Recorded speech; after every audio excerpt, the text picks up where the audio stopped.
Welcome to another episode of the Naina Redu Experience.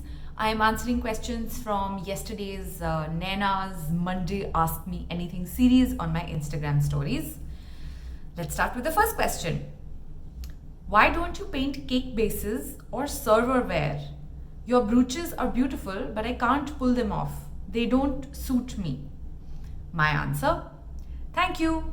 Each brooch is a painting, signed, dated, accompanied with a certificate of authenticity.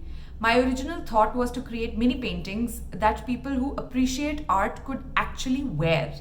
We tend to appreciate art hanging on walls, and I've often caught myself thinking, oh, how I'd love to wear something like that.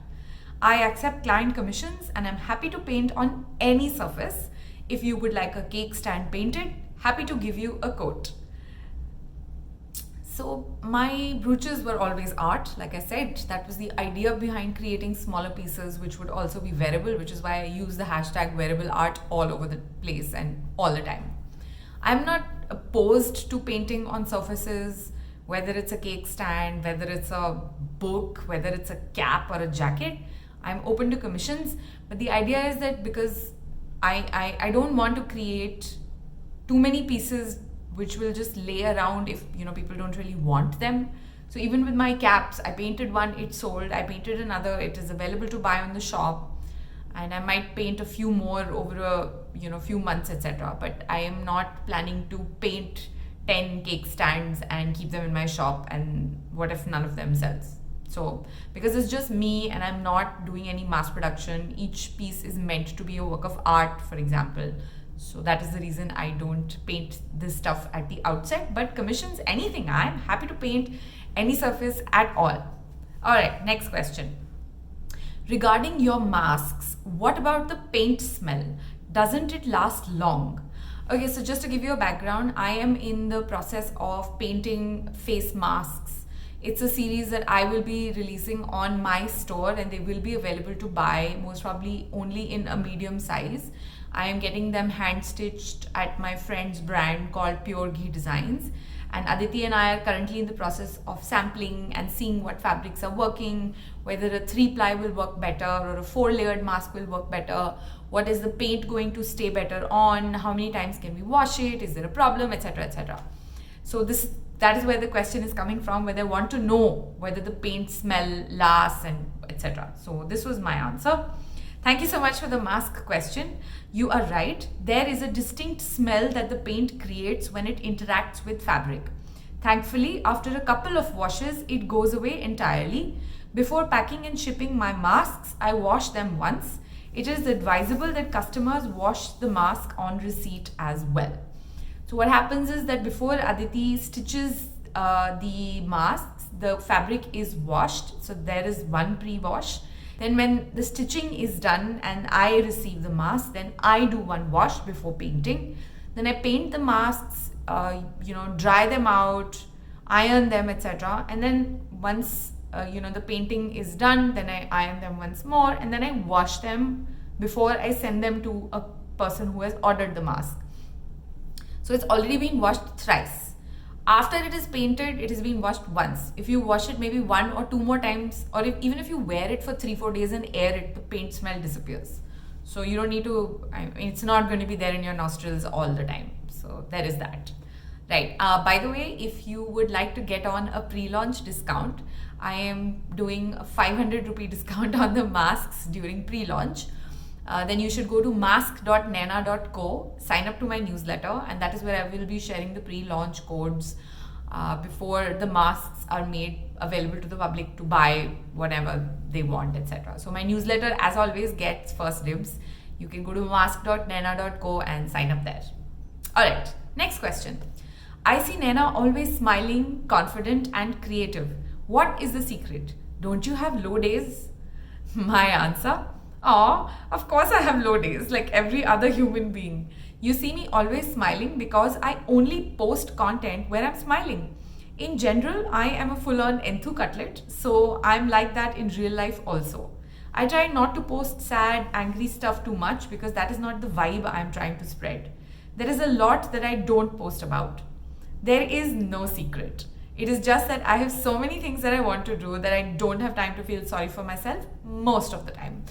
Of course, I have times where I do feel sorry for myself, or I'm feeling down in the dumps, or I launch a product and it doesn't sell, or I launch a product and it sells and it's like, oh my god, yeah, I'm amazing. And then I'm like, oh my god, that did sell. Am I like, do I suck? Like, nobody wants to buy my stuff. Same, it's the same for everybody. We all have the same shit going on in our heads. So, no, but when I'm talking to you, why the hell should I be like, oh my god? I'll be like, hey, what's up? How's it going?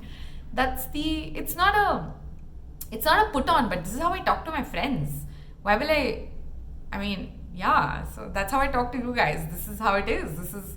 I'm not going to put up. I mean, I remember we'd gone to a Bryan Adams concert. It was the first time I'd gone, and I was so happy. I was fucking crying, and I made a selfie video while I did that, and I posted it online. And the kind of comments I got were ridiculous. People were like, "Oh, nice actor," and I'm like, "What?" So, online generally, I mean, I don't want to spread like a negative vibe that, oh my god, I'm feeling down in the dumps, so I should make everyone else feel down in the dumps. That is actually my main reasoning. And of course, you really don't see most of my life online. I don't post so much.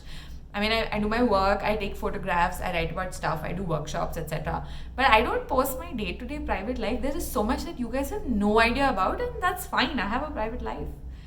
So yeah, I mean, we all feel sad, yeah, come on. Alright, next question. What are your thoughts about courses on Udemy? Have you tried any?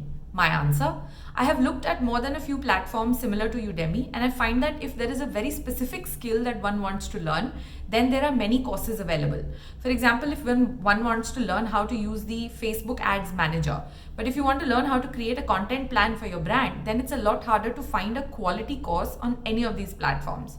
And the problem has been compounded now because of everyone and their auntie launching their own course. Just because it is cheap doesn't mean you should buy it. I spend more time looking for a quality course and actually doing the course. There is a lot of nonsense content out there these days, and it can be hard to identify just from the marketing of the course.